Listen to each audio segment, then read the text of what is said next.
भावांनो, आज परत खाऊयात दुसऱ्यांच्या आवडीचं काहीतरी. चला कोण भेटतंय बघूया आज. चला आज हे नंदी बैलवाले काका दिसलेत, त्यांनाच विचारूया आज. काका नाश्ता केला का? नाही केला.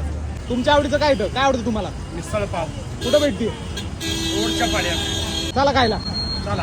काकांचे होते अजून 4 साथीदार, त्यांच्यासोबत सेल्फी घेऊन आम्ही निघालो मिसळ खायला. काकांची आवडती मिसळ चांगलीच फेमस दिसतीये. इथे तर मिसळ खायला तुफान गर्दी आहे. या आजोबांना दिली 6 मिसळची ऑर्डर. काकांनी मस्त पोहे, गरमागरम रस्सा, फरसाण, शेव आणि कांदा टाकून दिली मिसळ. मिसळ तर मस्त झणझणीत होती. गाडीचं नाव आहे अगरवाल मिसळ हाऊस. ही असते बरोबर दगडूशेठ मंदिराच्या समोर आणि या मिसळची किंमत आहे फक्त 80 रुपये. काकांनी त्यांच्या स्टाईल मध्ये मला मोठा आशीर्वाद दिला. मिसळ पाव चारला, आनंद झाला आणि याचा तुम्हाला आशीर्वाद मिळणार. असेच व्हिडिओ बनवित राहा, सफल मिळणार, आनंदी आनंद होणार.